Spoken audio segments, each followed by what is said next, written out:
Monday night, week 11. We're just about to start the Tennessee versus Pittsburgh Monday night game, and I'm here with Micah James. We're going to hit a few free agents and injuries. Micah, how you doing today? Hey, I'm doing great, Emil. Thanks for having me on the initial or inaugural video flash update. So it's exciting. I'm glad we're putting this together. Yeah, it's kind of getting old, so it takes a while to learn how to use all these crazy new tools. But man, this is really cool, this Google Hangout on there. Yeah, just don't make yourself a rabbit like you did in the test thing. That was a little weird for me. What did I do? Maybe you put yourself and made yourself like a rabbit or a frog. Oh, yes, yeah. Thanks for reminding me. I don't want to do that again. I'm scary enough as it is. Yeah, right. So interesting free agents to look for as we come into Tuesday and Wednesday. That Jonas Gray, what'd you think about him? Well, yeah, I mean, fantastic. It's funny, he scored more points last night than guys like Doug Martin, Reggie Bush have scored the entire season. So it was definitely a performance. But, I think a lot of it was matchup driven. He's a guy that if he's available on waivers, he needs to be owned.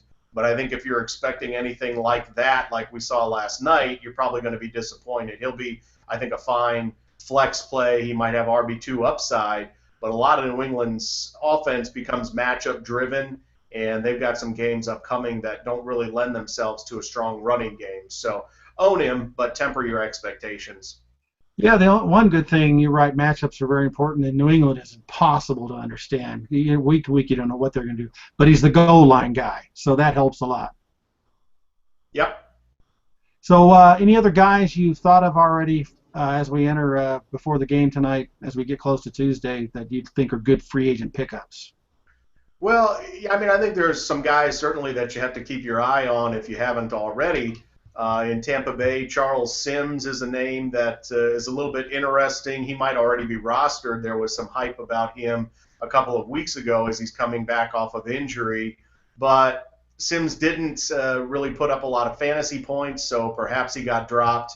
He was heavily utilized against Washington yesterday, but he didn't, again, create a lot of fantasy buzz. Tampa Bay is going to have a pretty good upcoming schedule. If you look at the footballdiehards.com ease of schedule section, Tampa Bay has a rushing game in the fantasy playoffs. They're at Carolina in week 15, and then they are at Green Bay in week 16. So very easy rushing schedule, and Sims at that point with Tampa Bay out of it is probably going to see a lot more work. The coaching staff likes him. So he's a guy that I keep an eye on. And, from a quarterback standpoint, I think if we take a look at maybe Kyle Orton, some folks may have dropped him after a really bad performance in Miami. I think he's somebody that probably you can pick up and can pay you some dividends down the line. Again, if you look at our ease of schedule, Buffalo's got one of the best passing schedules heading into the fantasy playoffs. So I like Kyle Orton as a guy to maybe roster and hang on to. And tied in with Orton in the wide receiver position, Sammy Watkins is certainly their wide receiver one, but Chris Hogan is a guy that now is getting a little bit of play too as far as the targets are concerned. He sort of elevated himself to the second wide receiver in Buffalo, so with that easy 14, 15, 16-week playoff schedule, Chris Hogan's a guy you might want to stash this week as well before everybody else takes advantage of it. Yeah, that guy went crazy. I couldn't believe how many targets he's getting. Seeing the stats and watching the game, I got to see a little more of him this week, and they're definitely utilizing him. Another guy that's probably too late in most leagues is that Landry guy from Miami, that rookie. What do you think about him? Yeah, I've got Jarvis Landry. We talked about him a couple of weeks ago on the podcast that I do, and he was a guy that sort of like Hogan is starting to see more and more targets. He had a decent fantasy game Thursday night because he scored a touchdown, but if he wouldn't have had that, it would have been a pretty dry day for him.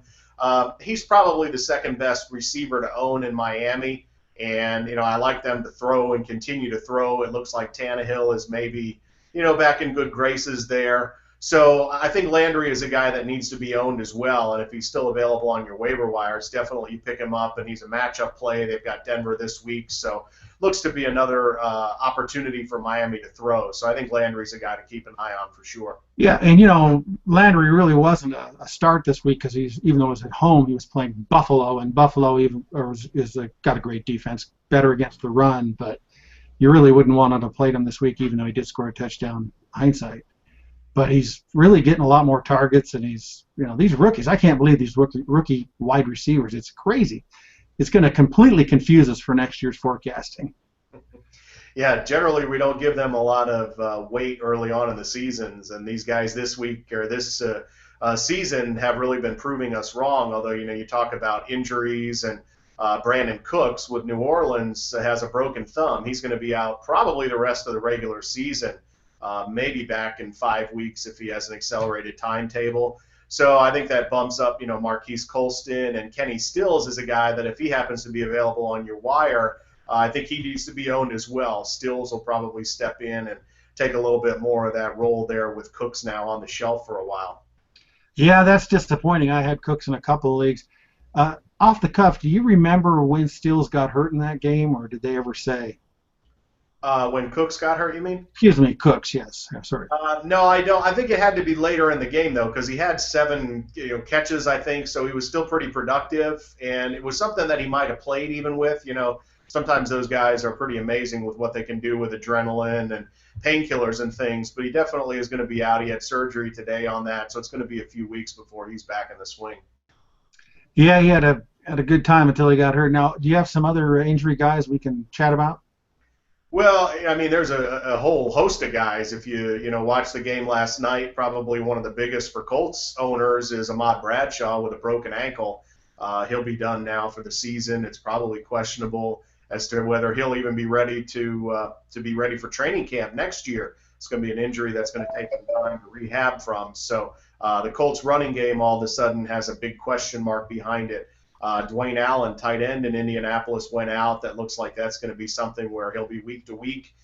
Kobe Fleener is a tight end that if he happens to be available on your wire, you need to go out and pick him up. He stepped in very nicely last night, had a good game. I expect that to continue. Yeah, he really is going to benefit from that. I don't think Trent Richardson's going to benefit a lot, but I'll ask you that question. But it's going to hurt the quarterback, but he seems to always find somebody. That team is incredible. Richardson's he's just not very good. So what I would keep an eye on, I mean, behind him right now is Dan Herron, and he's a guy that's pretty unheralded. If Indianapolis adds anybody to that running back stable here over the next few days, it's somebody to just keep in the back of your mind. I don't expect a lot from any of those guys. I think they'll just feed Richardson, and he'll be the key guy. But I think you really look away from the Indianapolis running game to give you any kind of fantasy production from this point forward. I wonder if Moncrief can get more involved with the injuries to Dwayne Allen and the lack of a receiving running back there in Indianapolis. What do you think?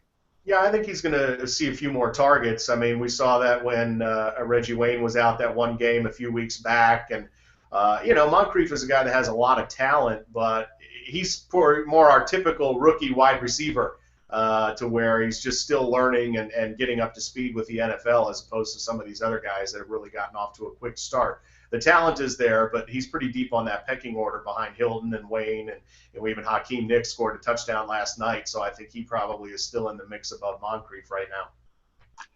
Yeah, Moncrief certainly has a lot of talent. Maybe we'll see that more next year than this year. But the little bits that we've seen have been really exciting. Any other injuries we want to chat about tonight before the game starts? Well, yeah, I think you got to be concerned with Julius Thomas in Denver. They say that that's going to be a week-to-week thing, and so hopefully it's sooner rather than later.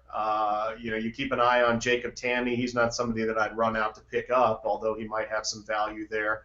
Also in Denver, Emmanuel Sanders got lit up and is in concussion protocol. My hunch is he'll probably be fine to play this week against Miami.